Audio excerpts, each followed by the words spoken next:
Here we explain topics of the cryptocurrency world using analogies, stories, and examples, so that you can easily understand them in this video.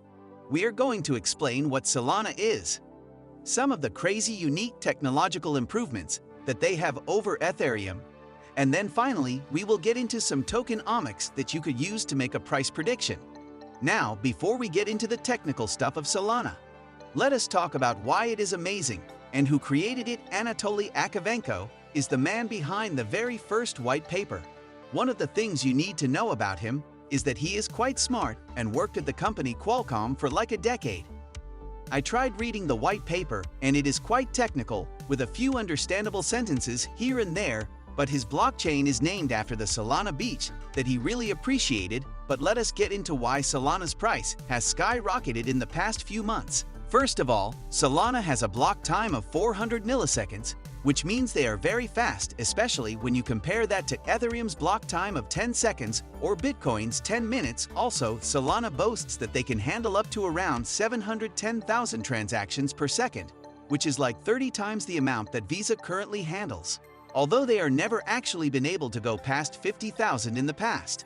This does not mean they cannot do 710,000, it just means they have not tried. So the Solana network is fast, it is monstrous, and it is also cheap.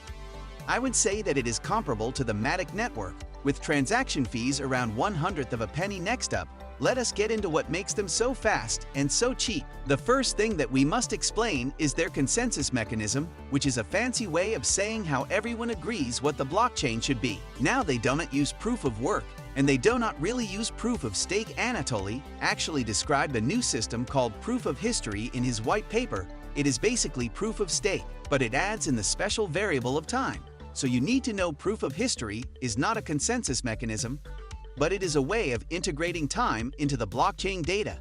We use something called timestamps to place a specific date and time on the blocks, and we do this so that it allows for a very fast sequencing of validators, basically, so that they know their order to submit blocks without having to communicate back and forth.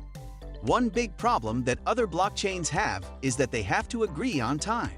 We will take this for granted, but computers have to constantly be going, what time is it really, since they cannot do things like look at their phone or even the sun to determine it. On other blockchains, the nodes, which is a fancy word that means computers on the network, have to chat back and forth until they agree on a time, and they have to do this before submitting a block. And in the computer world, this chatter can take up a lot of time. Solana fixes this using proof of history to have everyone timestamp their blocks and use a cryptographic proof so that they do not have to wait on everyone to agree on the time.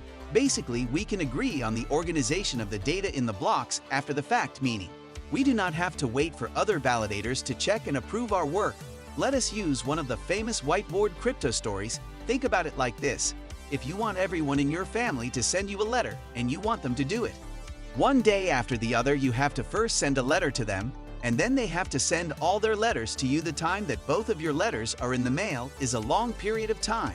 What if next time you saw them, you just said, hey, send me a letter at 4 p.m. on January 3rd.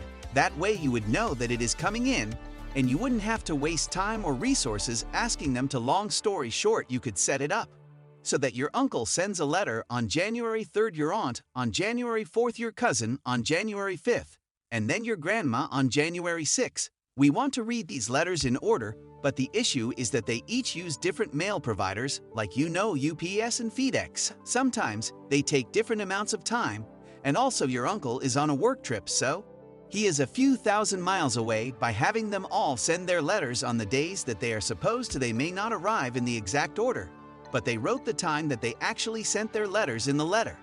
So you can organize them when you get them. Basically, proof of history allows nodes to just keep throwing a bunch of blocks at us, and since some people have faster internet than others, we can assume that they are telling the truth about their sending date, and then organize them after we get them, then add them to the blockchain. Now there is a little bit more that goes into proof of history, but honestly it deserves its own video.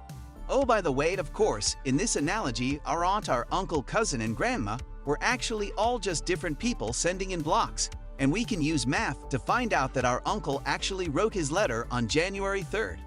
Another interesting thing is that Solana has like 25 blocks being validated by 25 people at once. This is how they're actually able to surpass Visa by such a large factor. Speaking of how they are similar to proof of stake, one thing that I personally liked about Solana is that there are no requirements to be a validator now. Before I explain this, if you do not understand proof of stake, so to compare Ethereum 2.0, you must take around 32 Ethereum, which is equivalent to around 100,000 on Solana. You only need to hold a very small amount of the coin and pay a fee to vote each day. It is like 1 Solana per day, so around $70,000 a year, which seems ridiculous, but I mean right now.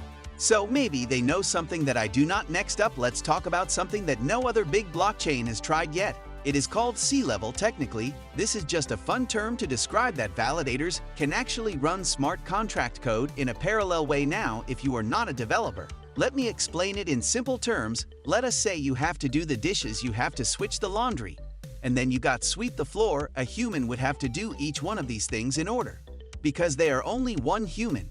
We call this a serial task, one after the other. In terms of Solana, they are not bottlenecked by software or ideas, but instead bottlenecked by hardware every time. It will be interesting to see how Bitcoin and Ethereum handle that. We have in 10 to 50 years from now is that you should know that Solana has vastly different smart contracts than Ethereum. Ethereum uses a virtual machine type system to run its Solidity code, while Solana uses the Rust programming language. Rust is a very low-level language, meaning it is much more powerful, but it does require more work to create things. One downside to this is that developers cannot just copy and paste their adapts and projects like many other blockchains can. From the Ethereum network, everything must be coded from scratch. However, they will have more power than Ethereum smart contracts. Finally, let us get into token omics. As I know a lot of people watch our videos to get an idea of how a coin or project works, so that they can invest in it. This is a simple reminder that we will never offer investing advice. We will never reach out to you to ask for money, and we will never post our WhatsApp number in the comments. The spam comments are so bad lately. Please do not contact them. So the coin on the Solana network is the sole coin, and it is used for transaction fees and used all over the blockchain ecosystem but it is also inflationary because they recently approved an inflation schedule where staking rewards are paying out around 8%, but they do get cut every few days by a very small amount until the final staking rewards hit 1.5 in 10 years. Now, in terms of total supply, they initially started out with around 500 million tokens, and of course, it will keep increasing due to the proof of stake rewards. Also on the topic of early distribution. Thank you so much guys for watching. We hope you enjoy this video. We really hope that you learned something, and most of all, we hope to see you in our future videos.